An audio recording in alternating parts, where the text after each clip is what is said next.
This is a drawing I did for one of my earliest freelance gigs out of university. I used vanishing points, horizon lines, and I thought I knew the basics, but I hated the process and I really never touched perspective again after that. Now, years later, as I make this video and relearn perspective from the ground up, I realized there were two major problems that hindered my progress. Welcome back, guys. If you're new here, we're learning the fundamentals of drawing via Procreate. Before we jump into the problems, we do need to tackle some theory first. I promise it'll be quick, and even if you're an intermediate artist, it'll be a good way to recap. But most importantly, the problems that we discuss later on are really only going to make sense if you have this foundation first. Perspective is a method of graphical projection, and if what I said and what you're looking at right now has you completely bamboozled, don't worry, I felt the same way too. It's just a fancy way of describing the process of putting a 3D object onto a 2D plane. There are all kinds of graphical projections, and it's important to note that there are types of graphical projection. So the top row are what we call parallel projections, and the bottom row are perspective projections. There's actually a lot more than what we see here, but I've simplified to include the common ones so that you get the idea. What we're going to focus on in this video is a subset of the perspective projections known as linear perspective. There are 6 elements to linear perspective. Number 1, the observer. This could be you or a camera in the physical world, or even a camera within a 3D program. Number 2 is the picture plane, and this is your field of view or the camera's focal length. A wide-angle camera would have a wider picture plane, and a zoom lens would have a narrower picture plane. Number 3 is the subject, and this obviously is the focus point of our artwork. Number 4 is orthogonals, which are imaginary lines from the edges of the object that stretch into the distance. These meet at element number 5, the vanishing points, which sit on our 6th and final element, the horizon line, which is the eye level of the observer. Now, I know for some this might be a little too fast or abstract, so let's jump into Procreate for a closer look. But before we jump in, I had to spend a long time learning about perspective, and one really helpful resource was the sponsor of today's video, Skillshare. They have a bunch of classes on perspective, but what really surprised me was seeing classes by artists that I already follow and know of. One such artist is Teoh from Singapore. We don't know each other in real life, but I've been following his channel a while, so it was really helpful to get a structured class from him. He has quite a few classes, but the one I took is called Perspective Drawing for Beginners, See, Understand, Draw. He explains perspective in a clear, real way, but what I found really helpful was seeing him apply his loose, dynamic art style to perspective rules. It definitely changed my approach, which I'll share with you later on, and was instrumental in allowing me to make this video. Skillshare has creative classes taught by world-class creatives like professional illustrators, renowned graphic designers, and successful entrepreneurs. It's the best place to learn a creative skill or pick up a new hobby. If you're looking to reconnect with your creativity and maybe avoid some brain rot, Skillshare is where humans come to learn from other humans. The first 500 people to click on the link in the description below or scan this QR code will get a 1-month free trial to Skillshare. Alright, let's get back to the video. The first thing you should know is where the perspective tools are. So if you go up here to the wrench icon in your canvas section, go here to drawing guide and just turn that on and you'll see the 2D grid has appeared here, but we're not using a 2D grid, we want perspective guides. So go here to edit drawing guide and you'll see 2D grid isometric and there is our perspective guides. Let's just hit perspective. So I'm just going to tap right here and you can see my vanishing point has been created, and we can move this around by dragging it and pulling it. I can also edit it by tapping on the point itself and I can delete or select it. And we have some options down here. We can adjust the opacity of the grid lines. Similarly, we can also do the same with thickness. So I can make them thicker or thinner. And then there is assisted drawing. And I'm going to touch on this later, but just know that it's here. We can also change the color of our guidelines by dragging this slider. I can also add more grid points if I want to. So I can add a second one here and I can add a third one up here. So let me just delete these 2 points. I'm going to delete this one and I'm going to delete this one. And let's just have a look at this. And you can see here, there's the blue line, which is our horizon line. Then we've got all our orthogonals zooming into our vanishing point right here. And this is an example of 1 point perspective. So there is 1 point, and a good example of a composition using this is like a road going into the distance. Maybe it's like a country road. So you could imagine maybe you have a road going into the distance. Maybe you have some telegraph poles. And I can use these orthogonal lines to determine the height of the poles. So for example, if the pole reaches the height of this orthogonal here, it'll reach the height of the same orthogonal as we move further out. So it might go something like this, and you might have a subject. For example, maybe there is a car on the road here, or maybe there's a house over here on the side.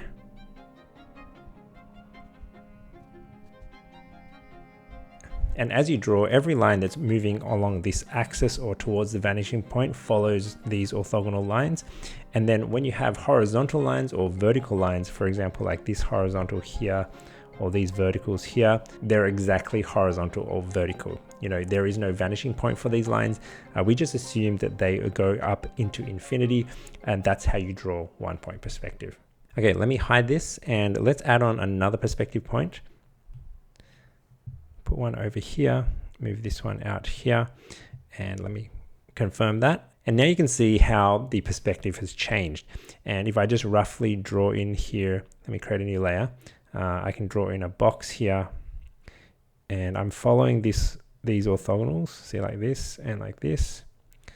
And again, I'm following this one out like this. You can see how now we have a cube in kind of 3D space. And now our horizontal lines are no longer flat or straight, like this. They're now moving in this 3-dimensional space, but our vertical lines are still flat or going into infinity. There is no third perspective point or vanishing point. So you can imagine this is like a house again. And, imagine if there's a footpath, you would follow these orthogonals. Maybe there is a road here. And again, our horizon line is here, and maybe you have some mountains in the background. You got a tree line. And yeah, I think you get the idea. Okay, let's add in a third perspective point. So I'm going to turn off this layer. Let's go into our drawing guide and zoom right out. And I'm going to add a third one up here at the top. And I'm going to confirm that. So now our perspective changes again, and we're kind of looking up onto our object. If I had put the perspective point low down, it means we would be looking down at an object. But for this exercise, let's just look up at it. And let me create a new layer to draw on. And just to quickly demonstrate this, if I follow these orthogonals, you can imagine this might be a skyscraper we're looking up at. Here's my horizon line. And maybe the bottom of this skyscraper is like so. Okay, these are 80% of the basics, and you could go out there and start drawing right away. We could end this video right here, but it doesn't mean you're going to get good results. And there are 2 problems that trap me as a beginner, despite knowing these basics. So to explain this problem, we've got to go back to this freelance drawing. Initially, the client hired me to sketch characters, which was great. I love drawing characters, and they were my strength. But then they asked me to do environments. Since that's my weakness, I googled some tutorials on perspective and got my head around the basics, but like I said before, even if you know the basics, the results can be, well, meh. And here's why. So I've brought the sketch into Procreate, and you can see this is an example of 1-point perspective. And just to set the scene a bit, the project that I was working on was set in the Renaissance, and they wanted an example of a medieval library. So this is the library interior, and you can see how the vanishing point would be around here somewhere. And you can see my orthogonals leading up into the distance, and I've sketched them here. This was done in pencil and paper, so traditional media, and I erased some of those orthogonals, but you can see the structure and kind of the perspective setup that I had going on. And so what I want to highlight here is actually see all these different pylons and bookshelves, and even the banisters between the railings, the tables, everything was obeying those rules of perspective and the orthogonals. But you can tell I kind of gave up. See, as we get out here, the bookshelves, I just was like, nah, this is just overwhelming. And this is the first problem with drawing in perspective. You get so caught up in the orthogonals, the grids, the setup, and the rules of perspective, and it's no longer a fun activity or an artwork. It's more like a tedious exercise. And now with the advent of digital tools like Procreate, this problem is compounded even further. So let me show you what I mean. So let's go back here. If I go to the wrench icon, I'm going to go to the canvas, and we're going to turn on the drawing guide, edit drawing guide, perspective, and we're going to place our vanishing point, which is about here, I would say. It's not going to be perfect because my original drawing isn't perfect. And now I'm going to turn on the feature that I say compounds this problem. So this feature is right here, assisted drawing. And, to be honest, when I first found this feature, I thought it was amazing. It almost felt like I was cheating, but after a while of using it, it can be problematic. So let me just show you what it does. You can see here, as I draw on my canvas, the lines are just snapping to the orthogonals, and it doesn't have to be directly on an orthogonal like this. It could be in between them, but you can see how it's just following that flow. If I draw across, I'll get horizontally straight lines, and if I draw completely vertically, I'll get completely vertical lines. But I can't draw anything like squiggly. It's all locked in, and I'm being assisted by the program. Now, technically, you could draw this entire image using the drawing assist, and that would mean I would have a super accurate drawing. Like, can you imagine if I drew every single banister? Wait, what I'm going to do is I'm going to reduce the opacity of the underdrawing. And let's say we were drawing this here. I'm not actually going to do it all, but imagine that was the second level railing. And, I went through and drew every single one of these. Maybe I do the bookshelves, like this.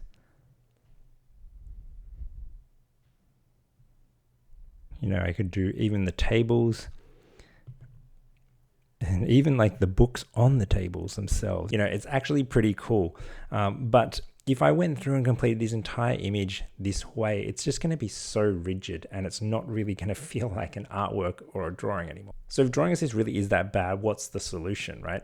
And what I really think is better is if I just, let's delete this, and I'm going to create a new layer above. And on this new layer, drawing assist isn't on, and you can tell by like looking underneath the layer name. So if I just tap here, I can also turn on drawing assist here. So now you can see it says assisted.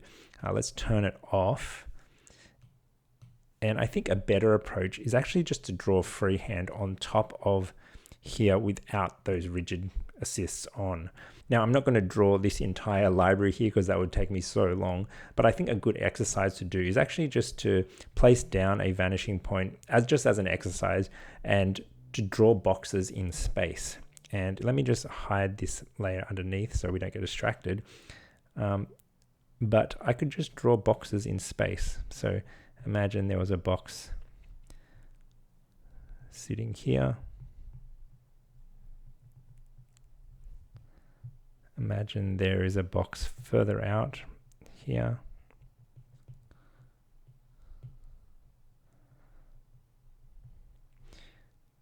Draw some above. And I feel like doing this, you feel like you have more control and you're still relying on yourself rather than switching your brain off and just relying on the grids to guide you. You could practice drawing like a really big one, and you start to develop your sense of where things sit in space.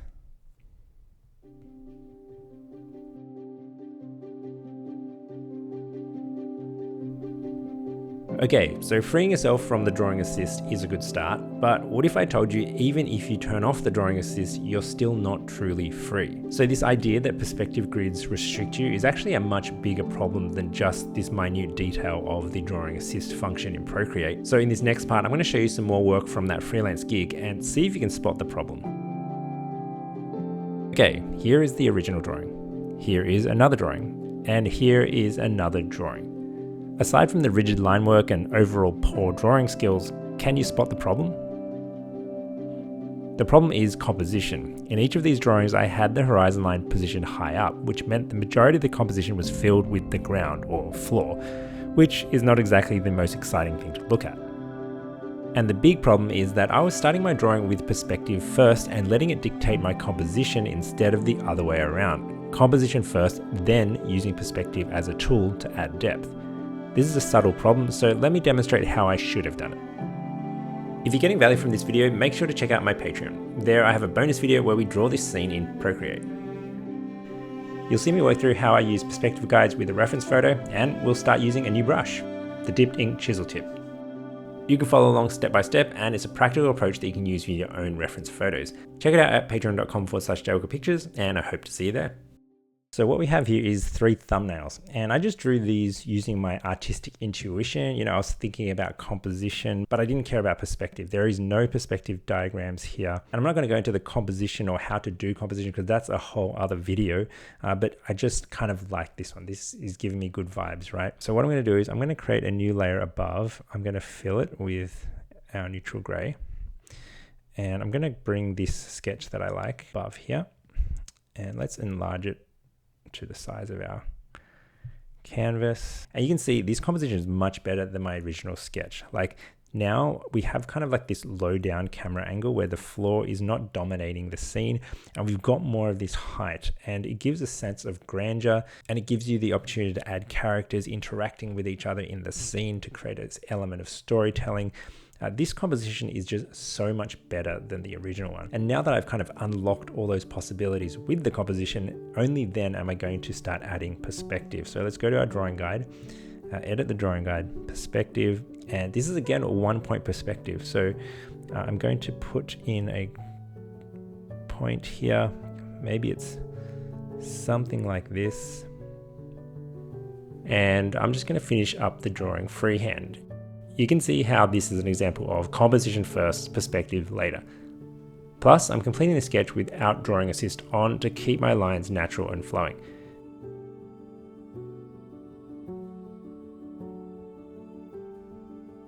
By the way, the brush that I'm using here is a custom brush that I built from the ground up based on my favorite medium, which is the dry ballpoint pen.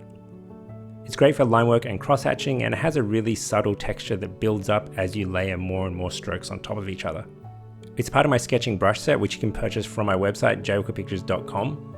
For those that have purchased, I really do appreciate it. You guys are directly supporting the channel, and I will be making more content in future where I use these brushes and just show you what is possible with them.